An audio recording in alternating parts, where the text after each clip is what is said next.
Bismillahirrahmanirrahim. Ini sesungguhnya sangat luar biasa sekali ya ketika ingin melihatkan Al-Quran, karena sesuatu hal kekecewaan Rasulullah SAW nanti ketika di akhirat, ketika mengatakan qala rabbi inna qaumi ittakhadhu hadzal qur'ana mahjura. Ketika umatnya yang masuk surga itu sedikit, Rasulullah bertanya, ya Allah, kenapa umatku kok hanya sedikit yang masuk ke dalam surga? Dengan menyebutkan kalimatnya, umatmu itu banyak yang gak baca Quran, umatmu banyak yang tidak tahu Quran. Maka Rasulullah mengatakan, ya Rabbi, ternyata umatku hijrah ya dari Al-Quran. Begitu, tidak membaca Al-Quran. Jujur saja mungkin ada di antara kita, bahkan di antara pemirsa mungkin setelah satu minggu ini belum pernah menyentuh Al-Quran. Bahkan ada yang mungkin sudah 2 bulan tidak menyentuh Al-Quran. Bahkan ada yang sudah 1 tahun belum pernah menyentuh Al-Quran. Iya, sentuh Al-Quran ya tadi cuma Yasin aja yang dibaca ya. Kadang-kadang begitu orang mukmin ditanya apa itu Quran, kita bingung. Kalau seandainya coba, ibu kalau saya tanya Al-Quran itu apa? Jawabannya singkat saja apa? Quran itu adalah Alkitab. Alkitab, iya. Maksudnya Alkitab. Quran ini, Alkitab ini kata lain daripada Al-Quran. Iya. Jadi kalau misalnya Al-Quran ini apa? Al-Quran ini sering dikatakan firman Allah, katanya kan? Kalau ada yang mengatakan Quran itu firman Allah, subhanallah, itu nilainya dikasih nilai dari 10 yang disiapkan. Karena apa? Masih kurang. Injil juga firman Allah, Taurat juga firman Allah, begitu ya. Yang harus diusus Al-Quran adalah firman Allah yang turun kepada Rasulullah Muhammad SAW melalui malaikat Jibril, yang di dalamnya mengandung mukjizat secara lafaz dan secara makna. Mukjizat secara lafaz dan secara makna. Kalau ingin dikaji lebih ulang, lihat dari Mabahithul fi Ulumil Quran, Mannaul Qattan, itu sangat jelas sekali. Salah seorang ulama yang menyatakan tentang Mabahith fi Ulumil Quran, begitu ya. Selanjutnya apa? Bukan hanya sekedar itu, ada tantangan di dalamnya. Al-Quran itu sampai ditantang, ataupun dalam kalimatnya dalam Al-Quran mengatakan wa in kuntum fi raibin mimma nazzalna ala abdina fa'tu bi suratin min mithlih, ya kan? Kalau Anda ragu terhadap Al-Quran, coba kamu datangkan sekali saja, satu ayat saja. Coba, sekarang banyak profesor yang hadir kan? Banyak kiai yang hadir. Dari dulu sampai sekarang Allah tantang, siapa yang bisa membuat Al-Quran? Seahli sejarah pun atau ahli bahasa pun tidak ada yang sanggup membuat Al-Quran. Tapi kita tidak pernah bangga dengan Al-Quran kan? Karena kita tidak pernah membacanya. Sepintar apapun, coba bisa nggak bikin Al-Quran, kata Allah. Iya, makanya kalau kita melihat sejarah Al-Quran, kita ingin melihat simpel saja. Al-Quran ini terbagi dalam beberapa poin ataupun tiga periode. Satu di zaman Rasulullah. Di zaman Rasulullah ini Al-Quran waktu itu dikumpulkan di hati para sahabat. Iya. Sampai Rasulullah menyatakan la taktubu anni. Anda jangan sekali-kali menulis apa-apa yang aku katakan. Maksudnya hadis. Iya. Tapi tulislah Al-Quran. Maka ukirlah Al-Quran di dalam hatimu. Karena Rasulullah takut Al-Quran bersatu dengan hadis. Iya. Makanya pertama kali hadis tidak boleh dicatat. Al-Quran. Jadi Al-Quran pertama kali dikumpulkan di hati para sahabat. Iya. Lalu Al-Quran di zaman Rasulullah pun ditulis, tapi alal aktab. Aktab itu adalah sesuatu yang dapat digunakan untuk alat tulis. Kulit, misalnya tulang, batu, apa saja, dedaunan, ditulis Al-Quran. Tapi dalam aktab, belum seperti sekarang mushaf begini. Pokoknya berceceran, pokoknya alal aktab disimpan oleh para sahabat. Itu di zaman Rasulullah. Rasulullah wafat, Umar ibn Khattab punya ide disampaikan kepada Abu Bakar untuk dikumpulkan Al-Quran ini. Begitu ya. Maka akhirnya Abu Bakar menyetujui Al-Quran untuk dikumpulkan.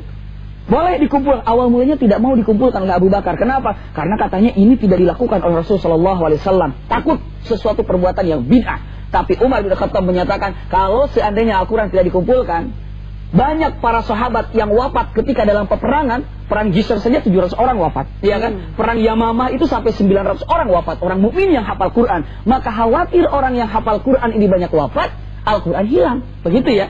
Maka bagaimana? Subhanallah, Al-Quran ini disimpanlah oleh Abu Bakar, lalu Al-Quran dikumpulkan oleh Umar bin Khattab menjadi kumpulan, seperti itu. Iya, subhanallah. Ini luar biasa sekali ya pemirsa ya. Ternyata kita juga masih kurang cukup mengenal mengenai Al-Quran dan sejarahnya ini. Nanti kalau ditanya sama anak saya jadi bingung. Maka karena itu boleh ibu-ibu ya, saya juga ingin bertanya kepada Ustaz Abi Maki. Tapi setelah yang berikut ini, jangan kemana-mana pemirsa, tetap di Cahaya. Kembali di Cahaya Hati pemirsa, hari ini kita sedang belajar mengenai sejarah Al-Quran. Nah, minta dilanjutin lagi Ustaz. Ternyata ini Al-Quran ini belum ditata serapi ini pada saat Nabi Muhammad SAW masih ada gitu? Iya, masih ada. Jadi Rasulullah wafat, Al-Quran masih berserakan seperti tadi ya, tapi terkumpul di hati para sahabat. Iya. Selanjutnya di zaman Abu Bakar yang tadi seperti saya sudah sampaikan, ide Umar bin Khattab untuk dikumpulkan, akhirnya diterima. Begitu. Setelah itu Al-Quran dikumpulkan, tapi tidak berbentuk begini saja, karena ada yang di dalam tulang, ada yang di batu, hanya dikumpulkan dalam satu ruangan. Misalnya surah Al-Fatihah di pojok, Al-Baqarah di sini, Ali Imran di sini, An-Nisa di sini, Al-Maidah di sini, hanya berkumpul dalam satu ruangan. Begitu ya. Abu Bakar wafat, Umar ibn Khattab wafat di zaman Sayyidina Utsman. Nah, perlu diketahui dan pemirsa harus tahu, Al-Quran ini awal mulanya diturunkan dalam 7 huruf. Dalam hadisnya, Anzalallahu Al-Quran bisab'ati ahruf. Al-Quran ini diturunkan dalam 7 huruf. Sampai para ulama sekarang tidak ada yang berani menyatakan maksud 7 huruf itu apa. Namun ada beberapa ulama menyatakan 7 huruf itu maksudnya dalam 7 bahasa qabilah. Begitu ya, misalnya nih punten, Al-Quran turun di Indonesia, satu dalam bahasa Indonesia, satu lagi bahasa Sunda, satu lagi bahasa Jawa Timur, satu lagi bahasa Medan, bahasa Kalimantan, kan semuanya dalam 7 bahasa kan? Nah, Al-Quran turun dalam 7 bahasa. Wallahu a'lam. Ini sebagian ulama dengan menyatakan bahasa Bani Murrah, bahasa Banu Bani Sulaim, Banu dan selanjutnya ya. Maka begitu di zaman Sayyidina Utsman yang 7 bahasa ini menyebar. Orang-orang berbeda cara membacanya dan merasa paling yang benar yang dibacanya. Kata Bani ini yang paling benar bacaan saya, kata Bani ini yang paling benar bacaan saya. Utsman bin Affan menyatakan, kalau seandainya ini dibiarkan akan jadi pecah. Satu Qurannya banyak yang beda kan, menafsirkannya kan, apalagi dengan hawa nafsu kan. Akhirnya apa yang terjadi? Subhanallah, oleh Utsman bin Affan dijadikan satu bahasa, yakni bahasa Arab Quraisy. Karena Rasulullah orang Quraisy, dijadikan Al-Quran dalam bahasa Quraisy. Lalu oleh Utsman bin Affan dikasih tanda, ta titik 2 di atas, ba titik 1 di bawah, sa titik 3 di atas, begitu kan? Itu dikasih. Maka sekarang ini terkumpullah yang disusun oleh Utsman bin Affan. Sekarang yang ada di kita ini khat Utsmani. Khat Utsmani itu tulisan yang telah diperbaiki oleh Utsman bin Affan. Sampai sekarang yang kita ambil, yang kita lihat adalah Al-Quran hasil dikumpulkannya oleh Utsman bin Affan. Seperti itu. Iya. Menarik sekali ternyata. Saya jadi tahu nih. Kalau ditanya anak saya udah nggak bingung lagi sekarang menjelaskannya, insya Allah ya. Baik, ibu-ibu mungkin ada yang masih penasaran mau bertanya mengenai sejarah Al-Quran ini, silahkan. Assalamualaikum Pak Ustadz. Waalaikumsalam. Nama saya Ibu Maimunah. Saya mau tanya, apakah memuliakan Al-Quran dengan menciumnya? Terima kasih Pak Ustadz. Memuliakan dengan Al-Quran dengan menciumnya itu boleh atau enggak gitu Ibu ya? Oh, di dalam Islam itu sebenarnya ada nggak, boleh nggak kita memuliakan Al-Quran dengan mencium? Iya. Bismillahirrahmanirrahim. Cara memuliakan Al-Quran itu banyak sekali ya. Namun di antaranya ya cara menciumnya, karena yang cium itu insya Allah saking cintanya, saking sukanya. Misalnya kamu benci saya ya, iya saya benci kamu, coba cium saya. Itu nggak ada ya. Jadi kalau benci itu ditampar gitu ya. Tapi kalau cinta itu ya diciumnya, dikecupnya seperti itu. Maka apakah boleh seperti itu untuk memuliakan? Salah satu untuk memuliakan itu, iya, dikecupnya, disimpan di atas yang paling tinggi, di tempat yang paling tinggi, tidak berada di bawah seperti kan di atas ya, tidak tergeletak begitu saja. Ini adalah salah satu cara memuliakannya. Umar ibn Khattab begitu tertarik dengan membaca surah Thaha dalam keadaan kafir, lalu membuka surah Thaha, Thaha ma anzalna 'alaikal Qur'ana litasqa, sampai baca ayat, akhirnya dia pegang Quran, lalu dikecupnya, pegang lagi, simpan di atas, dikecup, dipegang, seperti itu. Itu salah satu untuk memuliakannya, iya. Namun bukan berarti istilahnya kalau sudah mengecup Al-Quran berarti sudah memuliakan Al-Quran. Belum. Memuliakan Al-Quran ini, maaf, satu membacanya, yang kedua menghafalnya, ketiga memahaminya, keempat mengerjakan apa yang diinginkan oleh Al-Quran. Baru itu secara syar'i telah memuliakan Al-Quran. Kalau hanya kecup-kecup nggak pernah dibaca, ya buat apa? Begitu ya? Di atas lemari sampai lupa dibaca gitu. Oh, sampai itu malah nggak boleh. Malah nggak boleh, jadi koleksi gitu ya. Jadi koleksi. Subhanallah. Ya, jadi sejarahnya adalah mengapa dicium karena saking cintanya. Mengapa diletakkan di atas karena saking hormatnya. Gitu ya? Betul, seperti jadi itu. Jadi ada perasaannya, bukan hanya sekedar mencium atau meletakkan di atas saja. Betul, seperti itu, iya. Baik, luar biasa menarik sekali nih Ibu. Ibu, ada yang ingin bertanya lagi atau ini saking takjubnya jadi diam aja ya Ibu ya? Oh, boleh tanya lagi Ibu, silakan mic-nya Ibu. Mangga, silakan. Ada lanjutannya Ibu, silakan Ibu. Silakan, mangga. Ya, boleh, silakan. Ini Pak Ustadz, kadang kan ya orang kata Al-Quran udah jelek itu gitu. terus selalu dibakar, terus dikubur, itu boleh nggak ajaran Islam? Ini ada Masya Allah, bagus sekali ini. Banyak sekali pertanyaan. Terima kasih, Bu. Pertanyaan tadi akan saya kembalikan lagi. Ya, waktu Utsman bin Affan kan mengembalikan jadi satu Quran kan, maksudnya satu bahasa. Pertanyaannya, yang 6 kemana? Ya, Utsman bin Affan yang 6 ini diambil, lihat di dalam satu kalimat atau kitab banyak para ulama tentang masalah sejarah ini. Utsman bin Affan huriqu. Artinya apa? Dibakar yang 6 ini, ya, dihancurkan karena apa? Untuk menghilangkan perdebatan yang ada nantinya. Sekarang ini para ulama kalau ada Al-Quran tergeletak, berceceran, sudah rusak, caranya kalau disimpan pun tidak ada yang baca, maka daripada berserakan, terinjak segala macam, dihancurkan dengan cara membakarnya, selesai. Iya, begitu ya? Begitu, iya. Bukan benci, itu lihat dalam perkataan Manaul Qattan segala macamnya, ataupun ahli syiar, ataupun ahli tafsir mengatakan misalnya ibu dapat Quran, aduh, ini Quran daripada keinjak, kumpulkan. Iya. Bagaimana caranya? Dibakar bukan kebencian yang ada, tapi untuk menyelamatkan yang ada. Niatnya untuk menyelamatkan. Ibu tahu sejarah singkat saya menyampaikan Abrahah ketika mau menghancurkan Ka'bah. Karena dia mau menghancurkan, menghilangkan Ka'bah, Allah kirim burung ababil. Ya kan? Tapi begitu Ka'bah hancur lagi, lalu oleh Walid bin Mughirah dan oleh anak-anaknya ingin memperbaiki Ka'bah ini dengan cara untuk dihancurkannya terlebih dahulu. Ya kan? Dengan niat saya ini untuk menyelamatkan Ka'bah, membangun lagi, dihancurkan dulu Ka'bah, ternyata aman. Iya, tidak ada burung ababil lagi, tergantung niat. Kalau niat membakar Al-Quran benci, itu yang haram. Niat membakar Al-Quran dengan cinta dan kasih sayang untuk menyelamatkan, boleh. Dokter aja kalau melihat orang yang penyakitan, akhirnya harus diamputasi, dipotong kakinya. Bukan dokter kejam, tapi apa? Untuk menyelamatkan harus dipotong kakinya. Seperti itu ya. Jadi jangan sampai keliru untuk menafsirkan ini. Ya, seperti itu. Baik, dan apapun tindakan kita termasuk terhadap Al-Quran ini harus dengan niat yang baik dan juga memakai hati ya Ustaz. Betul, ya. Jadi mencium ataupun melakukan tindakan-tindakan lain memang ada niatnya dan menggunakan perasaan dan segala hormat kita dengan tulus gitu ya Ustaz. Betul, ya. betul. Baik pemirsa, ini sangat menarik sekali pemirsa. Ada satu segmen lagi pastinya yang lebih menarik dari ini, karena itu jangan kemana-mana, tetap di Cahaya Hati. Pemirsa, bicara mengenai sejarah Al-Quran ini luar biasa sekali, banyak sekali yang bisa dibahas karena saya selalu ingin penuh pertanyaan di kepala saya sebenarnya. Nah, yang ini yang paling lama pertanyaan yang menumpuk di kepala nih Ustaz mengenai sejarah Al-Quran adalah ayat pertama yang diterima oleh Nabi Muhammad adalah Iqra, katanya. Betul, begitu. Tapi mengapa begitu disusun di Al-Quran ini Al-Fatihah lah yang pertama ada gitu ya Ustaz? Kenapa nggak disusun berdasarkan kapan-kapannya ayat itu turun, tapi ini lain lagi penyusunannya. Sebenarnya menyusun siapa dan mengapa disusun seperti sekarang ini? Iya, Masya Allah, ini pertanyaan luar biasa begitu ya. Jawabannya 2 hari sebelumnya. Jawabannya 2 hari gitu ya. Tapi insya Allah dengan singkat ya. Singkat kita akan sampaikan bahwa Iqra bismi rabbikal ladzi khalaq. Tolong pahami maknanya ya. Iqra bismi rabbikal ladzi khalaq. Ya, bacalah dengan nama Tuhanmu ya, yang telah menciptakan. Bismillahirrahmanirrahim, khalaq, yang telah menciptakan segala sesuatu. Bacalah dengan nama Tuhanmu. Kenapa awal mulanya Iqra, tapi adanya di dalam Al-Quran itu adalah surah Al-Fatihah.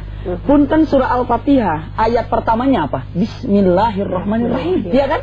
Artinya surah ataupun Al-Alaq ayat kelima ini, Iqra bismi rabbikal ladzi khalaq, khalaqal insana min 'alaq, Iqra wa rabbukal akram alladzi 'allama bil qalam 'allamal insana ma lam ya'lam.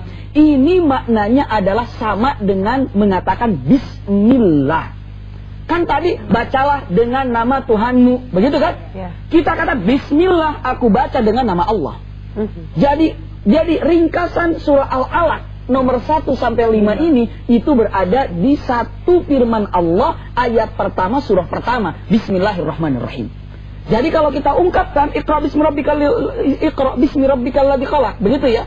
Dengan makna Bismillahirrahmanirrahim itulah sama maknanya. Coba direnungi seperti itu. Ahli mufassirin menyatakan seperti itu. Lalu pertanyaan yang lebih hebat lagi, siapa yang telah menyusunnya? Al-Fatihah, Al-Baqarah, begitu kan? Surat ini, surat sampai akhirnya surah An-Nas, siapa yang menyusunnya? Di sini ada 3 pendapat. Satu adalah wahyu dari Allah Subhanahu wa taala langsung. Iya, wahyu dari Allah. Ya Muhammad, ini surah Al-Alaq, nanti kamu simpan di nomor sekian ya, nomor surahnya. Ya Muhammad, ini adalah surah Taubah, kamu simpan di nomor ayat atau di surah 33 ya, begitu ya. Ya Muhammad, ini surah Al-Baqarah, kamu simpan di ini. Pendapat yang paling banyak.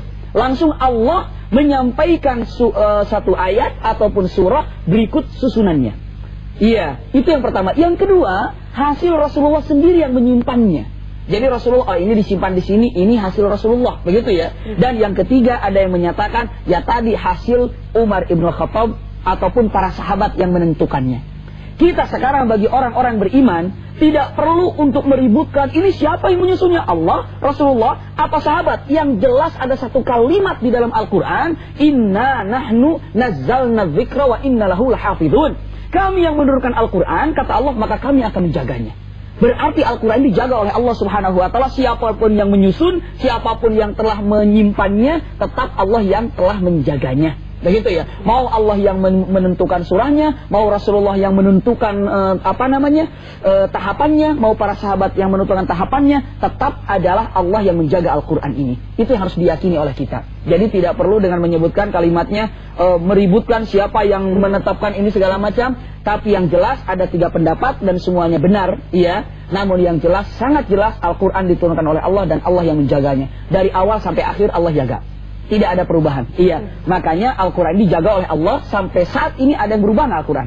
Tidak ada. Tidak ada. Kalau mau berubah, punten kalau mau berubah, ini kan tadi titiknya 2 di atas. Iya. Kalau tambah titik 1 aja jadi berubah nggak? Berubah. Berubah kan? Sangat berubah. Tadi ya misalnya titiknya 2 kan, dicoret 1 jadi berubah nggak? Berubah. Tapi ada nggak yang mampu merubah seperti sampai saat ini? Tidak ada, karena Allah menurunkan dan Allah menjaganya. Seperti itu. Iya. Luar biasa, menarik sekali ya Ibu ya. Hari ini kita bicara mengenai sejarah Al-Quran dan menyadari kita bahwa mempelajari sejarah bagaimana Al-Quran turun, dirancangnya dan lain sebagainya, ternyata bisa menambah kecintaan kita kepada Al-Quran. Insya Allah ya Ibu. Ibu dari Majelis Ta'lim Ar-Rahmah ya Ibu, terima kasih banyak sudah menemani saya. Mudah-mudahan besok-besok kesini lagi temenin saya lagi Ibu, insya Allah ya. Amin. Dan pemirsa di rumah, hari ini cukup sekian dulu. Kami akan hadir kembali dengan perbincangan yang lebih menarik lagi. Dan sebelum menutup acara ini ada doa yang ingin disampaikan oleh Ustaz Abi Maki. Silakan Ustaz. Kita memohon kepada Allah Subhanahu wa Ta'ala, dan insyaallah doa kita dikabul oleh Allah Subhanahu wa Ta'ala. Nastaghfiruka wa natubu ilaika ya Rahman. Allahumma salli ala Sayyidina Muhammad wa ala ali Muhammad. Allahumma ij'al fi qulubina nura wa fi sam'ina nura wa fi absarina nura. Rabbana atmim lana nurana waghfir lana innaka ala kulli syai'in qadir. Ya Allah ya Rahman ya Rahim, berikanlah kepada kami cahaya yang ada di dalam hati kami ini untuk selalu berkembang. Sesungguhnya Engkaulah nurun ala nur, cahaya di atas cahaya yang selalu memberikan hidayahnya kepada kami, yang selalu memberikan kepada kami keilmuan, yang selalu merasakan keilmuan Allah lah yang akan mendapatkan kebahagiaan saat hidup di dunia ini. Ya Rahmanu ya Rahim, berikanlah cahaya ke dalam hati kami, pikiran kami, khutwah kami, sehingga kami pun ingin memohon kepadamu dengan kata-kata yang lebih indah lagi dalam firman-Mu, Rabbana atmim lana nurana waghfir lana innaka ala kulli syai'in qadir. Ya Allah, sempurnakanlah cahaya yang ada di dalam diri kami ini, sehingga dengan cahaya inilah kami bisa merenggut kenikmatan dunia akhirat. Bimbinglah kami untuk menuju cintamu. Rabbana atina fid dunya hasanah wa fil akhirati hasanah wa qina adzabannar. Subhana rabbika rabbil izzati amma yasifun wa salamun alal mursalin walhamdulillahi rabbil alamin. Dan pemirsa, akhir kata wassalamualaikum warahmatullahi wabarakatuh. Waalaikumsalam warahmatullahi wabarakatuh. Terima kasih Bu.